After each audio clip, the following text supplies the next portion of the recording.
All right, National League West to wrap. Who are we starting with? Who do you think we're starting with? I think we're going to start with one of the highest projected win totals of all time, the Los Angeles Dodgers. That's what I think we're doing. Actually doing the Colorado Rockies, who are at 93.5. The LA Dodgers are at 103.5 wins. Number one, holy shit. Number two, Aram, how do you feel about it? It's too high. Yeah. It's too high. I can't get behind that. Really, like what Peter said in the beginning of the episode, basically this is projecting them to be one of the best teams of all time. Yes. Yep. And understandably so. It is arguably one of the best teams of all time. And they haven't even played yet. But obviously they have to play and do it, and we'll have to see it. I'm almost always going to take the under, I think, in this circumstance. But I still have some relative concerns, right? Like, if we're talking, and it's concerns, again, relative, as it pertains to them being the best team that we've seen maybe, like, ever. Yes. Basically, here's how they aren't the greatest team of all time. Yes. Is what he's saying. Is basically what I'm saying. And I look at the pitching, and it's like, okay, is this going to be the 1 year Glass now throws 150 innings? I don't think so. History would say no. No, he's 31. He's going to be 31 halfway through the year. And they need him to, because there's a lot to be figured out in this rotation. You know, we're really excited about Walker coming back, and that's going to be huge for them. But you put Walker into the equation here. It's Glass now, Yamamoto, Walker, Bobby Miller, Gavin Stone. I'm a little nervous Bobby Miller takes a half step. Again, this is a really good one. Amazing. It's disgusting. It's disgusting. But Emmett Sheehan being hurt, obviously Dustin May's out for the season. Kershaw back at the break. I'm just thinking, like, there could be a little bit of a slow start here. Yeah. Which the thing is if you, and slow is relative, but if you start a little slow, you got to be unbelievably good to make up that ground to be a 104-win team. I think they come up just short. I think they win like 100, 101 games because of the starting pitching situation early in the year, where maybe Gavin Stone, I know he's been awesome, but maybe he's not as great out of the gate. Maybe Yamamoto has a little bit of an acclimation process. We're seeing it in spring training. I haven't been my number 5 pitcher in baseball. You know how I feel about him, but there might be a few starts where he's got to work out the kinks. I do think that Bobby Miller is like, I don't know. I think he could take a little bit of a half step back. I think the pitching ultimately is not best team of all time good. I think it's really damn good, but I think they end up settling at like 102 wins, 101 wins, which is still several games under the projection. If Stone didn't get me drunk on the Kool-Aid, I'm with you on the under, but I'm hammered on Gavin Stone right now. Like, I watched a couple of his innings back last night, just like laying in bed, because he threw, like 6 a.m. yesterday, right, on Monday. I queued him up after Grove. I think Bobby started, and then Stone followed. I queued him up after Bobby, and the first punch-out he had was the most disgusting changeup I've seen from Gavin Stone. And he's thrown tons of disgusting changeups in recent memory. If this is a new level of Gavin Stone, that's something I frankly wasn't banking on. I thought Paxton was going to be humongous in the front half of the year. And Paxton might be huge in the front half of the year. I don't know. But if Gavin Stone is the guy instead of James Paxton, and Gavin Stone is ripping, I feel very good about that. So Glass now, I think, is awesome. Yamamoto, I think, is awesome. Miller, we'll see what happens there. Stone, I hope, is going to be great. Then they have the contingency plans coming back. They're kind of staggered throughout the year. And then, oh, by the way, you got Blake Treinen healthy. You got Fire Eisen healthy. You have so many guys that you plug in to this bullpen. I take the over. I think it's a game. Like, I think they're an 105-win team. The other thing that puts me over the edge is Mookie taking on shortstop. If Mookie was playing second and Gavin Lux was playing short and you needed to find another shortstop if that went awry, I'd be concerned. But the fact is, you've got Mookie at short, and then if Lux doesn't work, you can plug Kike Hernandez in or Chris Taylor in. Their bench depth is better at second than it is at short. And those two things being short up are why I go slightly over. This one is so confusing to me. I make the number 1 of 3.5, so I'm right in line with the market. I think the upside of this team is legitimately 115.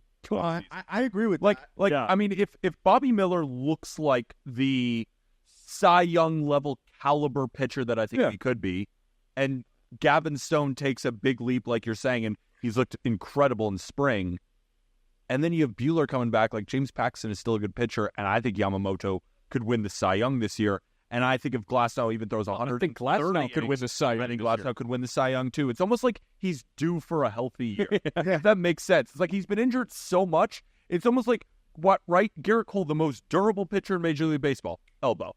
Tyler Glasnow can never stay healthy. Now he throws 180. Yeah. It just feels like one of those. And then you talk about Treinen coming back, who I think at his peak is a top 5 reliever of the game. He's just some of the nastiest stuff. And then you welcome on JP Fireheisen as well. And then the lineup.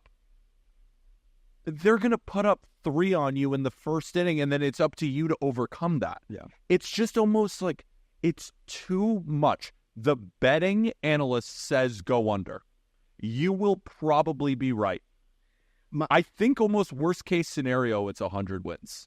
Like, I think they're that good. With the Braves, I kind of view a similar thing, but I think the Dodgers do have more upside than the Braves just because of the rotation, right? Instead of Morton and Sale, it's Buehler coming back, Miller, Stone. Yeah, but I'm just Morton and Sale is awesome. Yeah, like it's high threes. Like I just think there's more upside with the Dodgers. I'm gonna go with you. I'm gonna go with the over. That's not the bet you should take. You should take the under based on past history. But the Dodgers have also shown that with worse teams, they win 105 games. Yes. They're a regular season juggernaut. Like, say what you want about Dave Roberts in the postseason. He knows how to work the regular season. Yes. I just think they're going to be too underwhelming. I think they're probably going to be minus 200 favorites in every single game they play. For example, Glasnow, Darvish, the Padres are the home team. Dodgers are minus 200. Yeah. And that's going to be a big trend there. I just... The thing that's interesting to me is I'm trying really hard to say, like, okay, could the pitching maybe falter enough to get under 103.5? And even trying to make that argument, it's kind of hard. Like, it's hard. I think Miller, I don't see how he can really be any worse than he was last year. Like, trying to say he takes a half step backwards, like, I don't. The more I don't step. think It's not a step. It's a half step. You're if trying. That puts him at a 4, and I'd bet a lot of money that he doesn't have a 4. So I almost have to recant that statement. The real concern is Glasnow durability. Yes. Like Walker talked about how the Dodgers are already keying in on all the different ways that they can keep him healthier than he's been in the They're going to past. pace that guy. And I'm sure they're going to figure that out. I think that the area where you can maybe try to poke a hole, and again, this is me just trying to find a way that they don't win 103.5 games. I think they're going to win the division so easily because we're going to get to the other teams. I think they win the division so easily that they may coast a little bit of the back end. Giving a shit. Maybe they can kind of stagger some of their pitching a little bit more, preserve some innings. That might be a factor.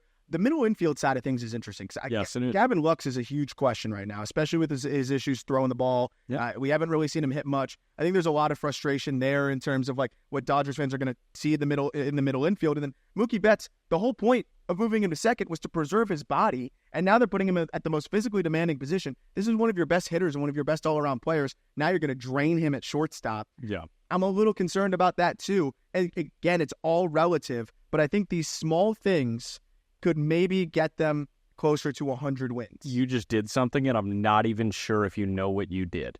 You said Mookie Betts, one of their best hitters and one of their best all-around players. 28 other teams, Mookie Betts is like the best player. Mookie Betts is a top 5 player in the entire sport. And he's like... second best player. He's one of, like, Freddie might hit 340 with 30, like... That's the thing. People forget Will Smith, probably the second best catcher in the league. Max Muncy, I think, could hit 40 bombs. They just keep going. If we have to use the caveat one of when referring to Mookie Betts on his own team, I go over 103.5. I hate this pick. The bullpen may not be as good as it has been in previous years. Phillips is dominant. I don't know. Joe Kelly, do you trust him as a setup guy? No. But I trust Treinen as a setup guy. Off of like mega shoulder injuries? Yes. Mega shoulder injuries? He's going to be 100 and it's a bowling ball. You think he might not be, though? I don't know. At 97, if he has that type of movement profile that he had pre-injury, I'm betting the house on Here's a little caveat. So we're saying that the Brewers might trade Devin Williams, right? Oh, yeah. The Dodgers are going to be that team. Every single deadline, they make a big acquisition. It almost feels like they prefer the deadline over free agency. Right, we're not that far removed from them going to get Scherzer and Trey Turner from the Washington Nationals.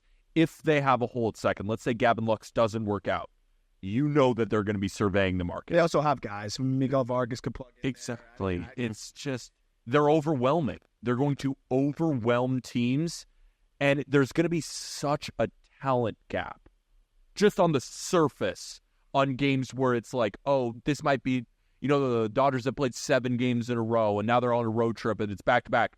But they're just so unbelievably talented that they can overcome some of those deficiencies. And then at the deadline, they're going to plug their holes. I want to go under with you, Arm. That is the right bet. I want to make that clear. That is the right bet. I'm taking it. I just think on the low end, it's 100 wins. On the high end, they could be better than those 2,000 Mariners. Outman, sophomore slump? Maybe. Again, like, Jason Hayward? but again, do it again? what does a sophomore slump for Outman look like? But then Because he already punched at a 30% clip. Like, what? Dude, I hate slump is this. like- I hate this pick. Teoscar Hernandez might drive in 100 on this team. Yeah. I hate this pick, but I think that there's enough of a revolving It's a door good pick. and a little. Yeah. I think there's enough of just like volatility with the rotation, even though it's unbelievably insane. There may be enough volatility in the first couple months, Yeah. and then a coasting on the back end that puts them at 100 wins. Just wait till River Ryan gets up, I man. feel like if they win 103 games, it's an incredible year. I mean, 103 games, And I'm right? not- So, and that would be under. Yep. So that's where we're at. All right, so us two over, Aram under. Now we jump over to the Arizona Diamondbacks. And the Arizona Diamondbacks are at, 83.5, I want to say? Arizona is 83.5. I'll go. I think it's quick. I love the World Series story. I love that. They snuck in to the postseason last year. They got hot at the right time. This is a team. I don't want to call them NC State, but this is NC State-ish. Arizona, I love their top 2 of Gallen and Kelly. You know I am a sucker for Zach Gallen. I love Corbin Carroll. Huge fan. I think Gabby Moreno takes a massive leap forward.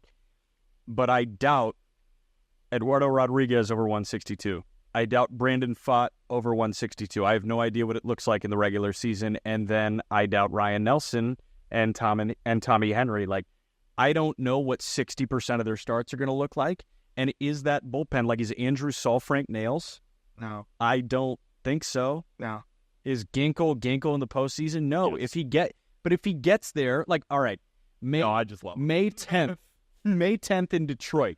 Is Kevin Ginkel doing the Kevin Ginkel thing from October? I think he is actually a good reliever. Do I think he looks like the greatest reliever of all time like he did in the postseason? No, but I still think he's a great reliever. I have way too many concerns about what's happening on the pitcher's mound for me to go over 83.5. So I go under. So it's 83.5. 83.5. I mean, I did bet the over. Okay. I did bet the over. And the reason is I think the Diamondbacks had a couple of holes last year, and I think they filled them in a very underrated offseason. The Arizona Diamondbacks were 22nd in home runs last year. What did they go out and do? Eugenio Suarez, Jock Peterson. So you instantly add that level of thump where I think they struggled last year, that if Corbin Carroll, Ketel Marte, Alec Thomas, these guys were getting on first, stealing second, and if they got that base hit, they were scoring, but there was not a lot of power. There wasn't that 3-run home run that they could really rely on outside of Christian Walker. Now you add 2 more guys who can add that 3-run home run. I think Corbin Carroll could win the MVP this year. I mean, I think he could be one of those guys where it's not 40-70 like Acuna, but it could be 30-60 with elite defense in a corner putting up an 8-win season. So I think he actually improves from last year. Ketel Marte staying healthy is huge, right? We talked about him. I put him on my top 100. I just believe that he could stay healthy out of pure just hope, and he ended up doing it, but that's no guarantee. But if he can, assuming health going into this season, I still think that their lineup paired with arguably the best defensive team in Major League Baseball, right? We're talking about Geraldo Perdomo. He had this great start, right? Let's say he doesn't. Well, I have faith in Jordan Lawler, right, at shortstop. So while I agree that pitching is a little volatile, I think the hitting is better than it was last year. I still think it's a good bullpen. I don't think we have to put them in the tier that they were in the regular season. I still think it's good. Yeah. I still think Gallen is good. I still think Kelly is good. I'm actually maybe higher on Brandon Pfaadt than you are. I think Eduardo Rodriguez is fine, but I think they'll win more Eduardo Rodriguez starts than they lose. And then Tommy Henry and Ryan Nelson, there's a reason they're at 83.5. But I think that this is an 85-win team. I'll ask you, do you think the Diamondbacks or the Cardinals are better? Right? Why do the Cardinals get an 85.5 and the Diamondbacks get an 80? St. Louis was 80. St. Louis was 85.5. That's my thinking. But I also took the under on St. Louis. You did. No, I'm just curious. I think they could both be an 83-win team. I like the top two of the rotation of, Gallen and Kelly way more than anything St. Louis is going to run out. But the lineup, I like St. Louis's lineup more than Arizona's, I think. I would take Arizona's. Okay. If we did this episode maybe yesterday, I'd probably go under. But the more I've just kind of looked at their situation and what I think they're going to do and how aggressive they're going to be, yeah, I think if the pitching's in it. Like, they'll be active. Full year of Paul Sewald, like they're a team who's been active. If their pitching's a little deficient, I think they go out and do something. I really like the balance of the lineup now. To Peter's point, I think Suarez is really going to uptick the power in a better environment, getting out of Seattle, being out there on the West Coast and being in Arizona where the ball flies and a lot of road games where the ball is going to fly. I'm a little worried about Perdomo, but having that contingency plan of Lawler who can, for a couple months, continue to just get a little bit more polished. And then Alek Thomas looked much better over the second half and then into the playoffs. I think that was really valuable experience. Moreno was one of the better catchers in the baseball in the second half. I think this team is better on paper than last year. I don't know if they're going to have as much of the luck and performance that they had down the stretch, but I think adding Erod, I'm a little worried about Erod and how he performs out there, but they needed a guy like that. Fott, I still do think is going to be like the Fott we saw finally at the end of the year. My one concern is Gallen after all of that usage last year, a guy that is a little bit of a concern in the past with some elbow things. Like, he's been awesome since, and that concern hasn't really. It's kind of like Luis Castillo. We're just waiting and it never happens, thank goodness. But I am a little bit worried because if he goes down, they don't really have any internal options. Trey Jameson hurt. But I do think having Sewald for the full year, what a trade that was for them. Yeah, great. And then Grichuk is kind of just an alternate there as well. The Grichuk. They could go make some moves. Blaze Alexander has been awesome this year. They have a little bit more trade capital, even though the farm system's not great. I think they find a way. The number's just too low. Yeah. I think they end up sneaking into like 86. I just think that this is a team that a lot of people thought, oh, the Diamondbacks, what a cool story, but they're not going back. I have a similar feeling to like those 2015, 2016 Royals, where it was just one of those teams that goes on this mini run here, and it doesn't make a lot of sense, and they're not built on power. Like the three true outcomes like everybody else is, they're playing almost the inverse of every other team, and they just beat you with speed and defense. I agree with Arm. I think Gallen's going to regress a little bit. I think Brandon Pfaadt goes up a little bit. And I think just having Erod, like this was Ryan Nelson and Tommy Henry in this, that was 4-5. Now it's Erod, and then you hope one of those guys ends up doing well. So I just think this is going to be a mid-80s team. I think they finish second in the division, and I think I'll probably be back reinvesting on them in the playoffs because if Gallen doesn't regress like we say, and it's Gallen, Kelly, and Pfaadt again, with that bullpen again and speed and defense, they're going to be a tough team to beat in October, so I'm going over. Okay. The San Diego Padres are at the same number, 83.5. Short and sweet for me. They just added Dylan Cease. I feel really good about that front three in the rotation. Musgrove, Darvish, Dylan Cease. The top-end talent is there. King. Awesome. King. Okay. So you feel good about the front four. One of the better bullpens in baseball. You've talked about it. I 100% think this is going to be a top 5 bullpen in the game. I really do. And then that lineup, man, Fernando Tatis, like last year felt like a really down year, and he won the Platinum Glove. I think this guy can be a 7-win player this year. Win the MVP. Could be 8. I mean, he could go nuts. I'm taking the over 83.5, and I feel very comfortable doing it. I think the Padres come into this year with way lower expectations than they've had each of the last 2 years. Like, they've had high expectations and they've disappointed the last 2 years. This year, it's almost like you're casting them aside because another team in their division, not named the Dodgers, just went to the World Series. Nobody's really talking about the Padres as like a World Series contender, and that might be freeing for them. That's why I go over. And to your point, last year, they had a 93.5 win total. And they got crushed. They got right. And they were on the completely wrong side of the one-run games, right? Nothing went their way in 2023. I am nervous about something. Do you remember all during the season there was these locker room troubles that they just didn't gel together? Is that a reason why no luck was ever on their side, that when you turn on a Padres game and they're down, it looks like the team has just given up? And when they're up, it doesn't look like they have any urgency. It just looked like a lifeless squad last year that now is without the Cy Young Award winner. So, right, they do add Cease. They also lost all of what Blake Snell did, which is incredible. And they lose Juan Soto. I'm slightly on the under because I make the line 82.5. I did not bet it. But based on math, you could end the roster. Like, this is a roster that looks better than 83.5. I'm worried there's something wrong in their locker room that this team does not gel, and I think that matters over a full 162-game season. So while I like the names, I'm going to go with the under. Well, some of the guys that they lost, I think, are maybe some of the personalities that might have been contributing to that. Blake Snell. And again, I'm just speculating. Juan Soto. I mean, those are big personalities. Those are big players. It's not saying they were the problem, but it is newer faces, 100%. newer people in there. No, that's gasoline. Like, gas makes your car go, but can also make a fireworks. Tatis and Machado are cut from a similar cloth, too, in terms of the big personalities. Right. And, we don't know the exact dynamics there, but you do have some newer faces. You have some young guys. Jackson Merrill is just going to be like, just a little cub in there. And they're going to nurture him. But no, I think Dylan Cease being a new face in there. I mean, you've talked to him on show and go. He's a weirdo. I love it. He's a weirdo. Like, he's great. He's going to have like a good energy in there. But I think this bullpen with Yuki Matsui, I think he's going to be one of the better left-handed relievers right away. I think he's that nasty. I love the Wandy Peralta addition and Yel De Los Santos being added to the fold. This is a good bullpen. Michael King is your 4. If he's healthy, that's a dog. Johnny Brito is your 5. But what I also like is they have other options. We talk about pitching depth, especially when it's a low to mid-80s win total. I love seeing the other options that you have. You have a Randy Vasquez in there. Matt Waldron, I saw him throw really well in spring training. That was kind of shocking. That knuckleball, he's bringing it back. And then, I love Merrill being out there in the outfield. That does help a lot. I think Ha-Seong Kim has a monster year this year. And I think Bogarts can only be better this year. Cronenworth can't be worse. And Machado finally got that arm fixed. He's not going to be able to play defense early in the year, but he should be able to come back. I think he's going to give you more offense. Camposano came into his own. I like a lot of the guys they have in the upper minors. And they're going to make more trades. They have a good farm. This is one of my favorite overs. I will be taking this. The other thing is, if Snelling's balling out in Double-A, he's not going to be scared. Preller.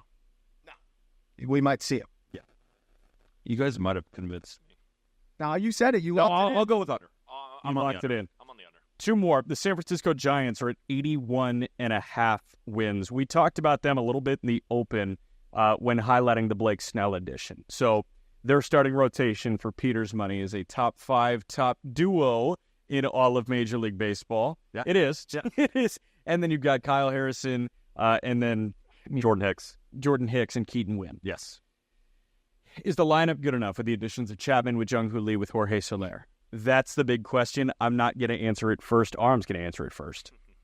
I don't like the idea of Matt Chapman struggling offensively and then going to one of the worst places to hit in Major League Baseball. Me either. I don't like the idea of Jorge Soler building off of what he did last year, where he's often heard he's going to be clogging that DH spot, and he's very home run dependent. Me either. More difficult place to hit home runs. I love Jung-Hoo Lee, and I think Jung-Hoo Lee is going to be a big part of what they're doing.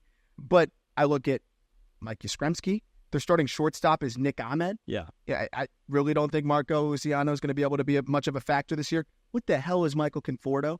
I don't know. We'll see what Tyro Estrada does. There's too many questions here with the offense. I think Luis Matos ends up carving out a role, and I think he's going to have a really nice year, and that helps. But I just don't like this offense much at all. And the pitching staff, Snell, Webb is great. I think Harrison can be a solid third option as he continues to develop. He's going to be volatile. There's going to be a lot of volatility there with Kyle Harrison. Jordan Hicks, he's looked great. We'll see. And Keaton Winn, I don't even know. Yeah. So I'm not very big on this team. I don't love the way Farhan Zaidi operates. I've talked about that plenty on this show. I don't think they're going to score enough runs, and I don't think that they're going to prevent enough runs. So I think this is a pretty confident under. You kind of have to do both of those in baseball. All right. That was a very compelling argument. Where are you? It was. Do you guys think that if your team is better than the Giants, they're above average, and if they're worse than the Giants, they're below average? Yeah, that's why the total. We do the barometer for, and that's exactly how it's priced. That's how I envision it. So my number literally is 81.5. Okay. Robbie Ray's not coming back this year, right? Maybe end of the year. So it won't really make much of a difference. No. I just feel that this team, there is definitely concerns in the rotation, but the way that they were able to operate with openers is they win these games. Like there were series there against the Braves that I'm watching at the end of the year where they start with a guy that you've never even heard of against Strider, and they win the game 3-2. Like they're just one of those teams that wins games that they shouldn't, but they're also a team that sometimes they can lose games that they should win. So I think they're going to be around this number. I still think it's a good bullpen, not a great bullpen. I am excited for Kyle Harrison and Jordan Hicks. Like, if one of them works, I think it's more exciting. I think the offense is better, and the Giants still were around this number last year, so I think they are improved. I'll go with the over just to be different. I think they go 82-80. They finish a half game above their projected win total. I'm not confident. I didn't bet it. I think they'll go under by going to 80-82, or they'll go over by going 82-80. Like, I think they're good enough to be around average. So based on vibe alone, I decided that they're going to be 81-81, so I go under. Okay. So there's the win. Yeah, so like you're on the under. How many games do you think they win? 77. Really? You think that low? Okay. I just don't like this team, man. Yeah. Like, even with Snell and Webb at the top, like, the lineup kills me. I think there's going to be some games where, like, they're going to really struggle to manufacture runs. And again, it's a team that I think is going to have to rely on the long ball a little bit, because I don't see them stringing together a ton of hits, and it's hard to hit the ball out there. I think they'll play into their favor in preventing runs, and I do think that the staff is going to be better, considering the fact that Camilo Doval was second on their team in F4 for pitchers last year. So, like, that's pretty crazy to think about. Alex Cobb was third, and he's going to be out for at least the first half, right? Cobb coming back would be huge, but Desclafani ended up being a guy that factored in for them. He was fourth in pitcher WAR. He was fifth. Guess who was fourth? Sean Manaea. So, like, it's an interesting spot where I do like some of the additions, but I don't love Soler. I don't love the Chapman pick. I like where they got him at price-wise, but I don't think he's going to make much of a difference. Yeah, I am really excited for Patrick Bailey, though. I mean, if he's as great of a defender as he was, and you guys go check out that episode with Patrick Bailey, we sat down with him and we had a conversation. I thought he was phenomenal. I just think he's incredibly, incredibly smart, knows exactly what he's doing. I mean, he could be one of those guys where he just impacts the game so much defensively that he somehow unlocks something from Kyle Harrison or a little bit, or he's better working with Jordan Hicks. I just think him being so good defensively with some offensive upside could really impact this team. I'm very interested in him, so I will go slightly over. Really, after the interview with Patrick Bailey, I was getting into my Giants vibes. Okay, tie a ball in the National League with the Colorado Rockies. This can be quick if you want it. They're at 60.5. I love them. I'm going to be rooting for them. Do I think I'm happy 61 times this year? I don't. I like Nolan Jones. I like Tovar. Hunter Goodman's going to be fun. Is Hunter Goodman going to be a positive player in the eyes of WAR? Probably not. No. This is the worst pitching staff I've seen in quite some time. Under. I think this could be the worst team in baseball. I think it's the Rockies and the White Sox, and I'm so privileged and honored to be a diehard fan of both. It's not a good year to be Jack McMullen fan. Like, it's Rocktober and the White Sox. Yeah, it's not good.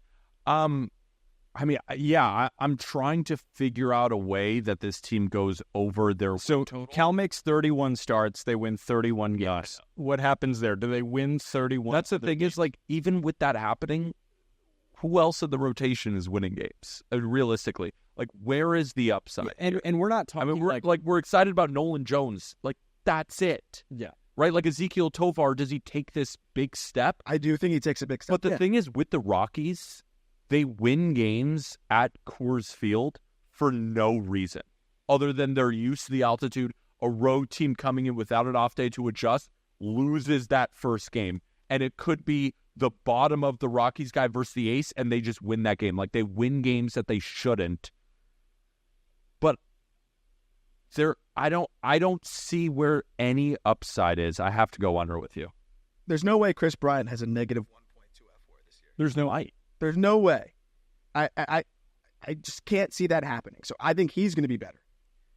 I don't know what the deal is with Brendan Rodgers, but when you look at what they could do with Adael Amador, who I think could be up there pretty quickly, that's the kind of guy that I actually think instantly hits the ground running when he gets up, or at least makes some sort of an impact.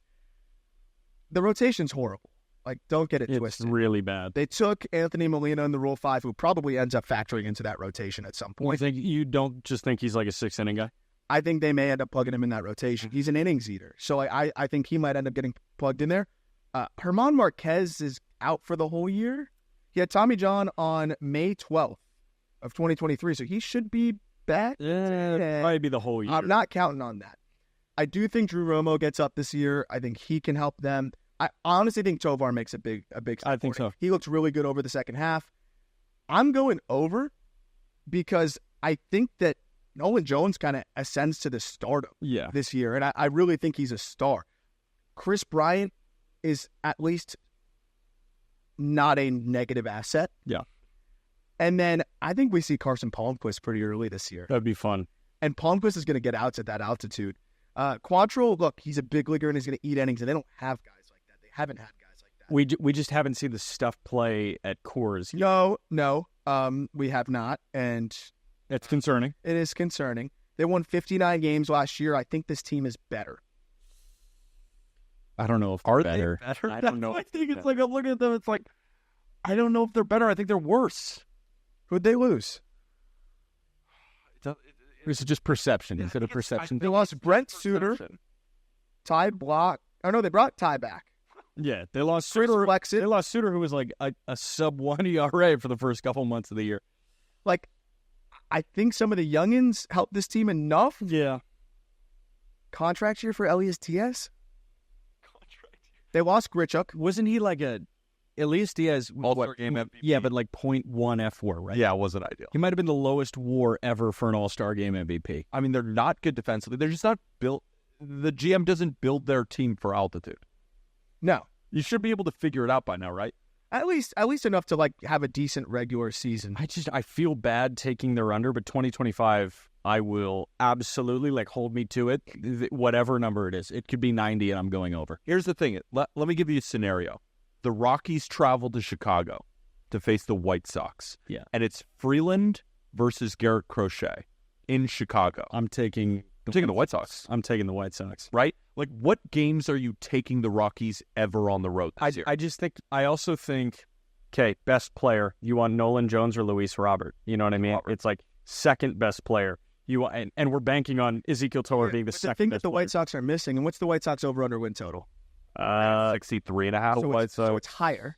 It is. And White they're Sox missing is is 60 and a half. and so it's the same. Same. And they're missing the great equalizer, which is Coors Field. Yes. So to me, it's like you have teams that are pretty comparable here. The pitching staffs both are atrocious, but Coors Field equalizes that for half the season, at least to a degree. Yeah. Lineups are obviously much worse, like in Colorado, but again, you have a little bit of an equalizer. Coors just turns into a slugfest. Yeah.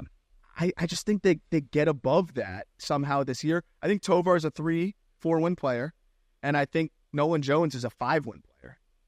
I think that's enough if Chris Bryant can be a 1-2 win player, Not negative 1.2. not negative 1.2, that this team snakes 63 wins. Okay. Yeah, I mean, I could be convinced on the over. Like, I have no opinion. I really have no opinion. I'll go under, but I'm not confident, like even close.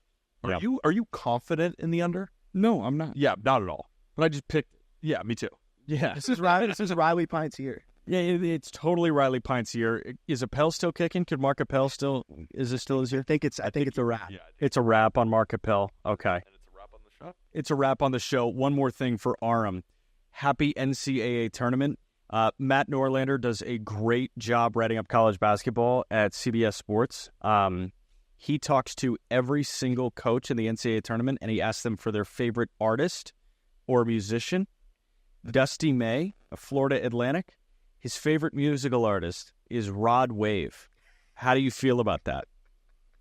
That's fantastic. Are you a Rod Wave guy? I like Rod Wave. But I like Rod Wave too, but like Dusty May is like a 50-year-old guy.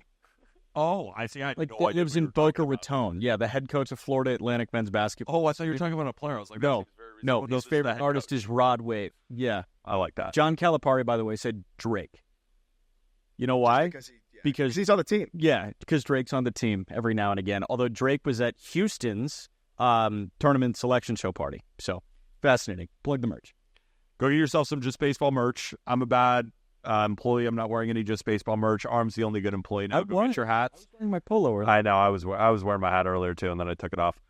Go get your Just Baseball merch in the episode link description or episode description. The link is in there. I always get that mixed up. Subscribe on YouTube if you haven't already. We're going to be pushing out a ton more content on there. The season is almost here. We cannot wait.